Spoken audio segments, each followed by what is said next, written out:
चलो भाई नमस्कार विद्यार्थियों। गया लेक्चરની અંદર આપણે થોડી જેડબલઈ નીટ અને એની લગતી નાની નાની બાબતો સમજાવી દીધી હતી, સૂત્રો કઈ રીતે યાદ રાખવા અને એનો ઉપયોગ કઈ રીતે કરવો। છેલ્લો મિત્ર મેં એક આ સૂત્ર સમજાવ્યું હતું, યાદ હોય તો, કે કોઈ ધાતુના ગોળા ઉપર ઇલેક્ટ્રોન કે પ્રોટોનની સંખ્યા ટકાવારીમાં, ફરીથી શબ્દ બોલું છું, ટકાવારીમાં ઓછી હોય વધારે હોય તો એ ગોળા ઉપર વિદ્યુત ભાર કેટલો બને। આ મેં એક બાબત તમને સમજાવી દીધેલી હતી। મિત્ર ખાસ કહું છું, આજે જેડબલઈ નીટને લગતા જે સૂત્રો ખરા એ અલગ નોટ બનાવજો સૂત્રોની, કે જેથી તમને એમસીક્યુ ગણતી વખતે ઘણો ફાયદો થાય। એમસીક્યુ જ્યારે મિત્ર તમે ગણતરી કરો ત્યારે એનો ઘણો ફાયદો થાય। મિત્ર ખાસ હવે આગળની બધી એક્ઝામો એમસીક્યુ વાળી જ આવો, જેડબલઈ બોલો, નીટ બોલો, ગુજકેટ બોલો, બોર્ડની અંદર અત્યાર સુધી 50% એમસીક્યુ હતા, એટલે એમસીક્યુ ઉપર ખાસ ભાર મૂકવાનો છે। એટલે અલગ નોટની અંદર આવા સૂત્રો લખી રાખો તો તમને એમસીક્યુ જ્યારે તમે સોલ્વ કરો ને ત્યારે ઘણો ફાયદો થતો હોય છે। ચલો મિત્ર, આગળના મિત્ર હું થોડા મુદ્દાઓ ધ્યાનમાં લઉં છું આજે। અહીંયા ધ્યાન આપજો ભાઈ દરેક વિદ્યાર્થી। એક સિમ્પલ મુદ્દો મિત્ર, માની લો તમને એક ગોળો આપી દીધેલો છે, અહીંયા જો આ એક ગોળો છે, આ ગોળા ઉપર મિત્ર મેં કહી દીધો ક્યુ વિદ્યુત ભાર હતો ભાઈ, હા ક્યુ વિદ્યુત ભાર હતો, કેપિટલ ક્યુ, બરોબર બરોબર। હવે મિત્ર હું આ ગોળાના બે ટુકડા કરી દઉં, આ પદાર્થ જે આપી દો એના બે ટુકડા કરી દઉં। તો ચલો બગા, એક ટુકડો આ બાજુ આવી ગયો, હા, બીજો ટુકડો સાહેબ આ બાજુ આવી ગયો, હા। હવે ધ્યાનથી સમજ, મારો પ્રશ્ન આવો કે સાહેબ આ ગોળા ઉપર વિદ્યુત ભાર કેટલો અને આ ગોળા ઉપર વિદ્યુત ભાર કેટલો, કે જેથી આ બે ગોળા વચ્ચે કોઈ પણ અંતરે બળ મેક્સિમમ બને। બળ બકા કેવું બને? મેક્સિમમ બને। ગોળા ઉપર એવો વિદ્યુત ભાર કેટલો વેચાય કે જેથી એ બે ગોળા વચ્ચે બળ કેવું બને મિત્ર? મેક્સિમમ બને। બે ટુકડા વચ્ચે બળ મેક્સિમમ બને। તો યાદ રાખ, તમારો જે વિદ્યુત ભાર હતો ને એ વિદ્યુત ભારનો અડધો વિદ્યુત ભાર વેચાઈ જાય।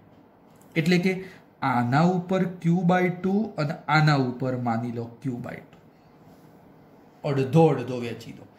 જ્યારે વિદ્યુત ભાર અડધો વેચાય ત્યારે બકા બળ કેવું બને? મેક્સિમમ બને।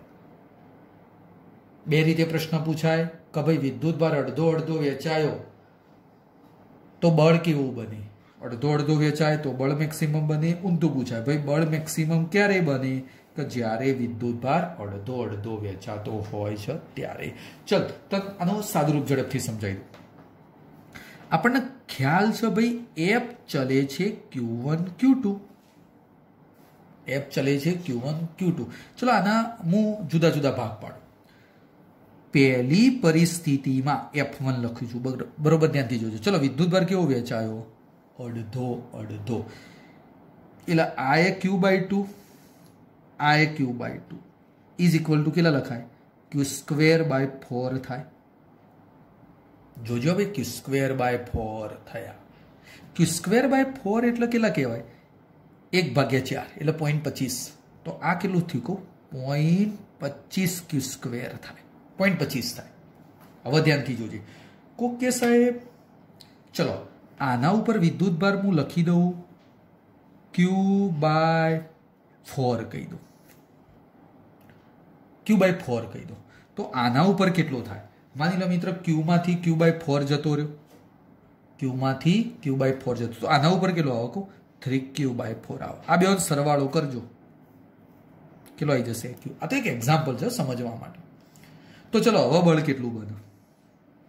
F2, પહેલો વિદ્યુત ભાર Q/4, બીજો 3Q/4। આનું સાદું રૂપ આલો ભાઈ તો કેટલો થશે? 3 क्यू स्क्वेर बाय 16 थाय। जो 4 × 4 16 ऊपर आ 3। હવે 3 ભાગ્યા 16 કરજો। જો 3 ભાગ્યા 16 કરશો ને તો જવાબ 0.18 ક્યુ સ્ક્વેર આવશે। આ બળ વધારે કાર્યું બળ વધારે। જો ભાઈ F1 કેટલું આવ્યું 0.25, F2 કેટલું આવ્યું 0.18। કયું વધારે બને છે F1। ક્યારે વિદ્યુત ભાર અડધો અડધો વહેંચાય ત્યારે। આ એક વસ્તુ યાદ રાખો કે ગોળા ઉપર વિદ્યુત ભાર સમાન વહેંચાયો હોય, સમાન, ત્યારે બે ગોળા વચ્ચે બળ કેવું બને મેક્સિમમ બને। ત્યારે એ ગોળા વચ્ચે બળ મિત્ર કેવું બને મેક્સિમમ બને। પરીક્ષામાં માની લો કે આવું એક્ઝામ્પલ આવ્યો કે માની લો તમારા એક ગોળા ઉપર 25 કુલમ વિદ્યુત ભાર છે। સોરી, હું કહી દઉં છું બકા,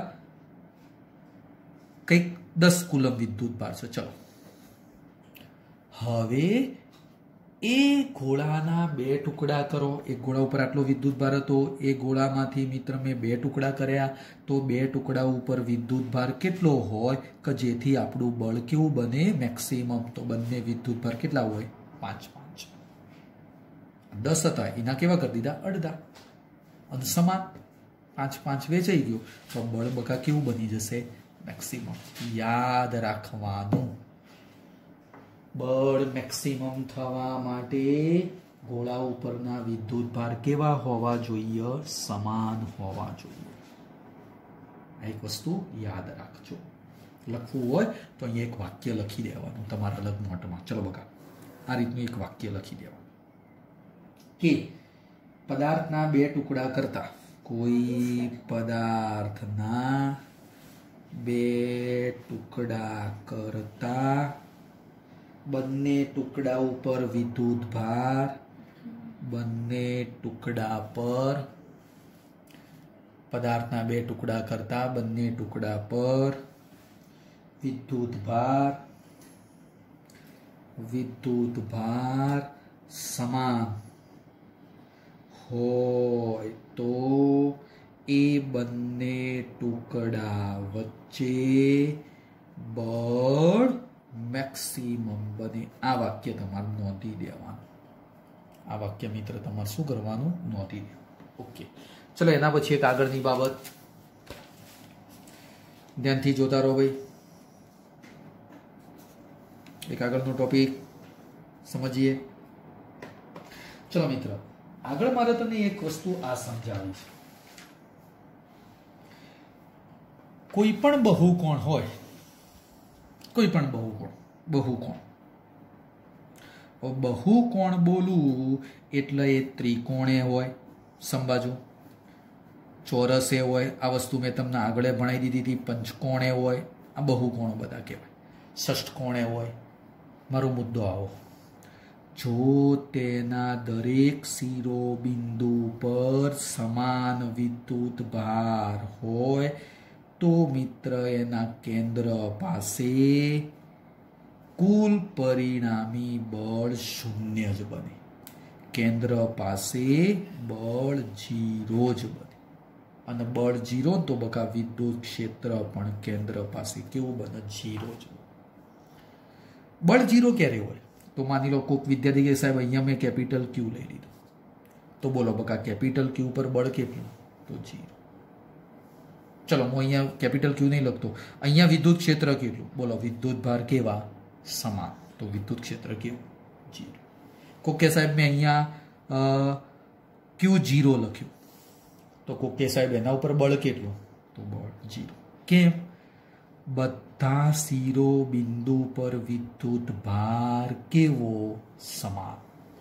જો બધા શિરોબિંદુ પર વિદ્યુત ભાર સમાન હોય તો કેન્દ્ર પાસે બળે 0 બને અને વિદ્યુત ક્ષેત્ર 0 બને। આ યાદ રાખવાનું। ઓકે, ચલો વાક્ય લખી દઈએ। બહુકોણના બધા જ શિરોબિંદુ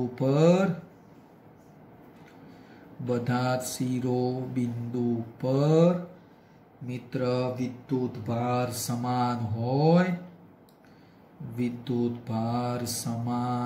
હોય તો કેન્દ્ર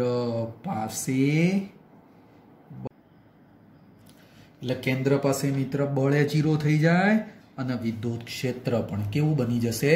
શૂન્ય બની જશે. હા, હવે મિત્ર આની અંદર જ મારે એક નાનકડી બીજી બાબત સમજાવીએ. ચલો પહેલા એક વાક્ય લખી દો. n શિરોબિંદુમાંથી n-1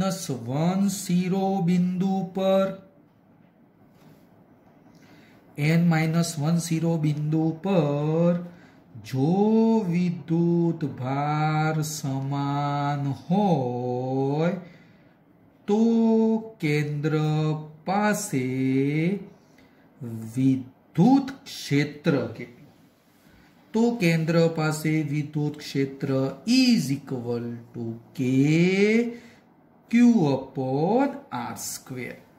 કે સાહેબ આવું ડાયરેક્ટ સૂત્ર કઈ રીતે આવ્યું? ચલો બકા એ તને સમજાવ. મિત્ર આ પદ શું કહેવા માંગે? જોજે, n શિરોબિંદુ અને એમાંથી n-1 શિરોબિંદુ પર વિદ્યુત ભાર.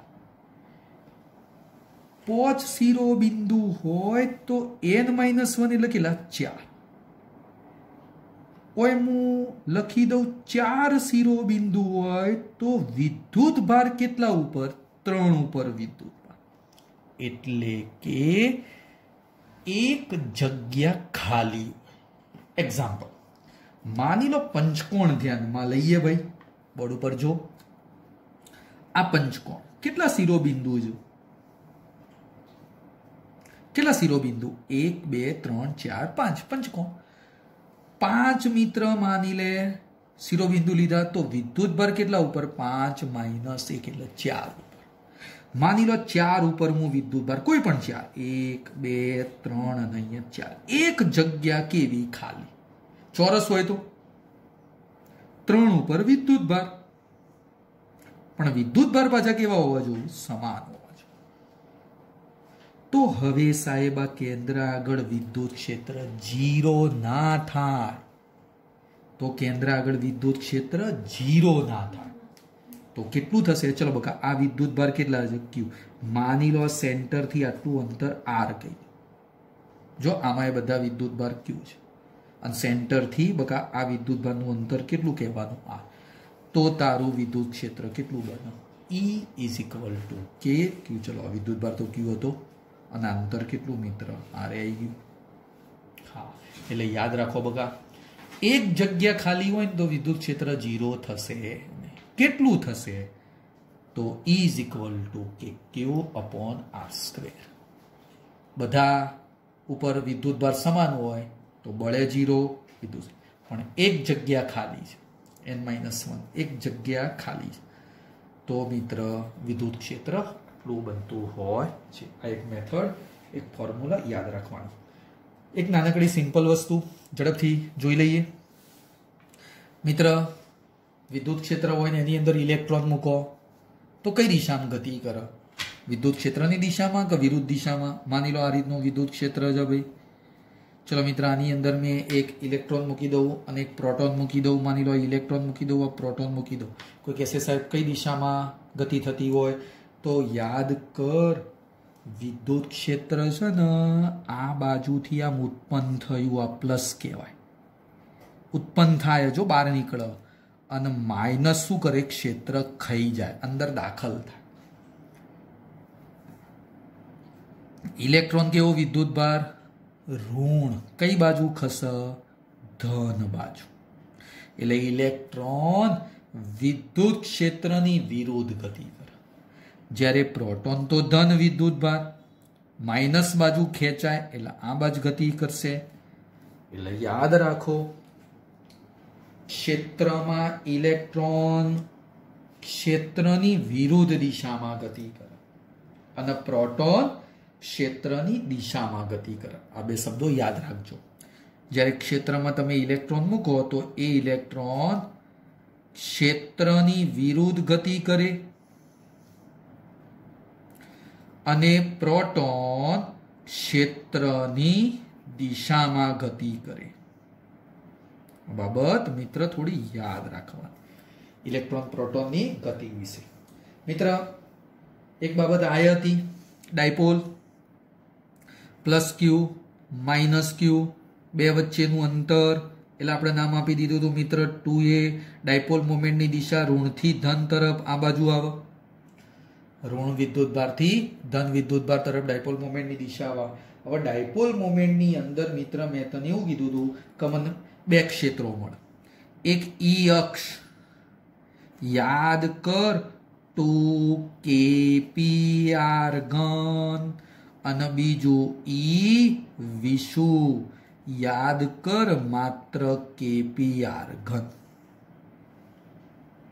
આ મેં તને ઓલરેડી ભણાવી દીધું હતું, યાદ આવે છે ભાઈ? યાદ આવે છે. અક્ષ ઉપર અને વિષુવ રેખા ઉપરના વિદ્યુત ક્ષેત્રો. કોકે સાહેબ સદિશ તો અહીંયા પી કેરેટ, પણ અહીંયા સદિશ મૂકું તો માઇનસ પી કેરેટ આવે. આના ઉપરથી એવું એ પણ લખાયું હતું કે જો અંતર સમાન હોય ને તો ઈ અક્ષ ઇઝ ઇક્વલ ટુ 2 ઈ વિષુવ પણ સમજાયું હતું. જો આ આર સમાન લઈ લો તો આમાં વધારાના કેટલા આયા? બે આયા, બે આવી ગયા. આ પણ મિત્ર આગળ આપણે ઓલરેડી સમજાવી દીધું. કોકે સાહેબ આ ડાયપોલ તો તમે ભણાઈ જોજો મિત્ર. એક પ્લસ ક્યુ ભણાવી દીધો, એક માઇનસ ક્યુ મિત્ર સમજાવી દઉં છું બરોબર. બોર્ડ ઉપર જો આ માઇનસ ક્યુ લો બગા, આ પ્લસ ક્યુ લો. ચલો આ ડાયપોલ મોમેન્ટ આવી ગઈ. હા, ડાયપોલ મોમેન્ટની દિશા આ બાજુ છે. હા ચલો આ એની અક્ષ કહેવાય બરોબર. ધ્યાનથી જો ભાઈ, આ એની સાહેબ અક્ષ કીધી તો ચલો આ વિષુવ રેખા પણ મેં કહી દીધી. આ ઉભી લાઈન બગા કઈ આવી? વિષુવ રેખા. તો સાહેબ તમે આના ઉપર વિદ્યુત ક્ષેત્ર સમજાયું, અક્ષ ઉપર સમજાયું, પણ માની લો સાહેબ મારે તો આ પી બિંદુ અક્ષ ઉપર એ નથી ને વિષુવ રેખા ઉપર એ નથી, તો સાહેબ એ બિંદુ આગળ વિદ્યુત ક્ષેત્ર કેટલું? તો મેં તને આગળ ભણાયું હતું. માની લો સેન્ટર થી આનો સ્થાન સદિશ આ. હવે જો ભાઈ મિત્ર ડાયપોલ મોમેન્ટ આ દિશામાં છે, આ સ્થાન સદિશ આ દિશામાં છે, બે વચ્ચેનો ખૂણો થીટા કહી દીધો, બે વચ્ચેનો ખૂણો થીટા કીધો. તો સાહેબ એ પી બિંદુ પાસે વિદ્યુત ક્ષેત્ર કેટલું? યાદ રાખો E is equal to kpr ઘન વર્ગમૂળમાં 1 + 3 cos square theta. 1 + 3 cos square theta. આ ડાયરેક્ટ સૂત્ર યાદ રાખો. કોઈ વિદ્યાર્થી કે સાહેબ કે બિંદુવત વિદ્યુત ભાર આ વસ્તુ પણ મિત્ર આપણે ઓલરેડી આગળ ભણાવી દીધેલી છે. બધાની નજર અહીંયા એક નાનું ટેબલ મિત્ર. તો બિંદુવત વિદ્યુત ભાર હોય એનું વિદ્યુત ક્ષેત્ર કઈ રીતે આવે? ધ્યાનથી જોવો ભાઈ. ચલો બકા, એકલો બિંદુવત વિદ્યુત ભાર તો એનું વિદ્યુત ક્ષેત્ર ભાઈ આ બાજુ દેખાતું નથી, આ જો ને ભાઈ કેતો રહેવાનું. એનું વિદ્યુત ક્ષેત્ર ઈ ચલે છે 1/r². યાદ કર સૂત્ર કયું મિત્ર?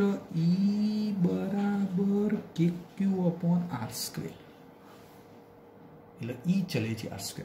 કોઈ કે સાહેબ એકલું ડાયપોલ નું વિદ્યુત ક્ષેત્ર તો નીચે ઘન આવે. જો બધા ડાયપોલ ની વાત નીચે ઘન આવે તો એમાં વિદ્યુત ક્ષેત્ર ઈ ચલે છે 1/r ઘન. એવી રીતે મિત્ર એક આવે કેડ્રુપોલ. કેડ્રુપોલ નું વિદ્યુત ક્ષેત્ર ઈ ચલે છે 1/r ની 4 ઘાત અને એના પછી આવે ઓક્ટાપોલ. એનું વિદ્યુત ક્ષેત્ર ઈ ચલે છે 1/r ની 5 ઘાત.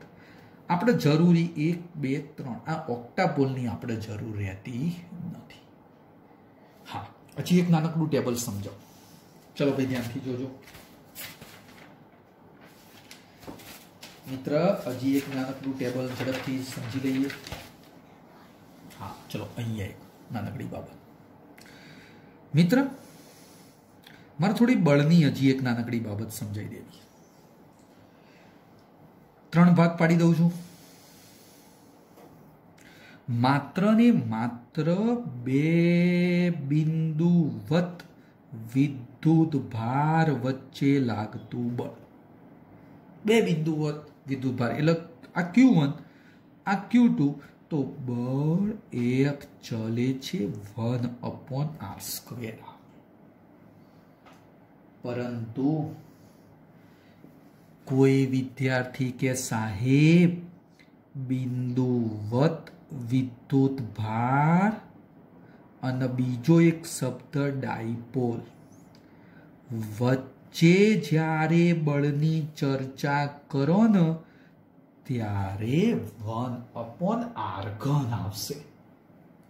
ત્યારે F ચલે છે 1/r³ આવશે. એટલે આવો એક ડાયપોલ છે ભાઈ, ધ્યાનથી જોજો. આ માની લો ડાયપોલ છે P અને આ એક બિંદુવત વિદ્યુત ભાર Q છે.